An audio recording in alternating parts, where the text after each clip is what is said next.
कोलकाता में लोग जस्टिस की मांग कर रहे हैं। माँ बाप हाथ जोड़ते रहे, हमें एक बार दिखाओ, हमारी बच्ची का मुंह एक बार दिखाओ। हमको नहीं दिखाया गया। बच्ची का शरीर में कोई कपड़ा नहीं था, पैर दोनों राइट एंगल में मिला गया।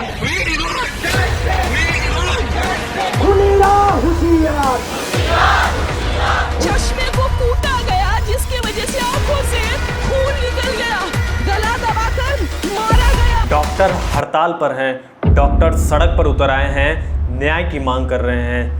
नाम सुनकर आपको भी पता चल गया होगा कि कैसे एक ट्रेनी डॉक्टर की रेप करके उसको मार दिया जाता है और आरोपी के ऊपर अभी तक कोई एक्शन नहीं लिया गया है। हालांकि आरोपी पुलिस के कस्टडी में है, पूछताछ जारी है, लेकिन ऐसे मामले कब तक आते रहेंगे? महिलाएं क्यों सुरक्षित नहीं हैं? चलिए समझाते हैं कैसे कोलकाता में डॉक्टर के साथ कितनी बेरहमी तरीके से रेप करके उसको मार दिया जाता है। जो स्टूडेंट डॉक्टर की पढ़ाई करते हैं, नीट एग्ज़ाम देते हैं, सालों साल तैयारी करने के बाद डॉक्टर बनते हैं और जब डॉक्टर बनने के बाद उनके साथ कुछ ऐसा होता है तो यह कितनी शर्मनाक बातें हैं। यह घटना 8 और 9 अगस्त के बीच कोलकाता के आरजीकर अस्पताल के सेमिनार हॉल में एक महिला डॉक्टर के साथ हैवानियत हुई है और सरकारी आरजीकर मेडिकल कॉलेज और अस्पतालों में ड्यूटी पर तैनात 31 वर्षीय डॉक्टर के साथ रेप किया गया। और यह घटना 9 अगस्त की रात का था और उस दिन 3 डॉक्टर के साथ ड्यूटी पर थी।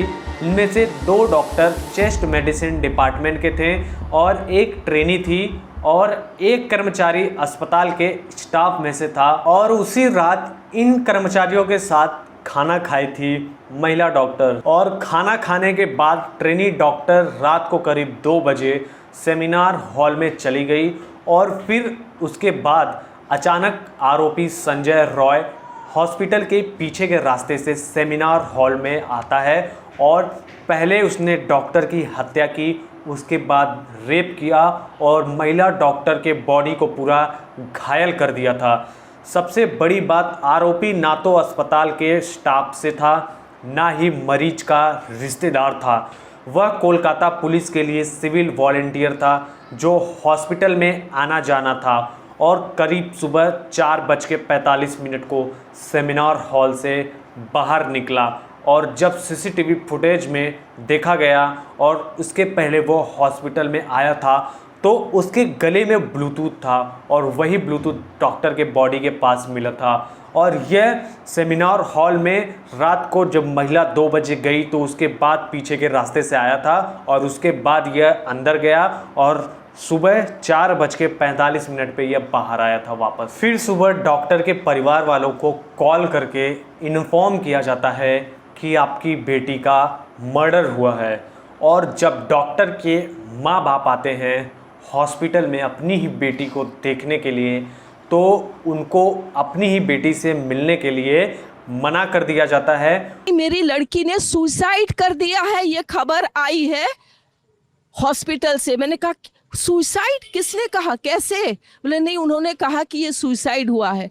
हाँ, उनको 3 घंटा खड़ा रखा और ये हाथ जोड़ती रही, माँ बाप हाथ जोड़ते रहे, हमें एक बार दिखाओ, हमारी बच्ची का मुंह एक बार दिखाओ। हमको नहीं दिखाया गया। 3 घंटे तक खड़े रहने के बाद ये दोनों हस्बैंड वाइफ अंदर जाते हैं सेमिनार रूम में और लास्ट में 3 घंटे वेट करने के बाद सिर्फ लड़की के पिता को अंदर जाने के लिए अनुमति मिलती है। और अपनी ही बेटी को देखकर एक पिता टूट जाता है और इस घटना को सीबीआई को सौंपा गया है। जांच चल रही है और सीबीआई इंक्वायरी में संजय राय ने जुर्म को कबूला है और उसने बताया है कि पहले महिला का गला घोटा था उसने और गला को दबाए रखा जब तक डॉक्टर बेहोश ना हो जाए और उसके बाद उसने बेरहमी तरीके से रेप किया और बॉडी को एक एक अंग को चोट पहुंचाया है।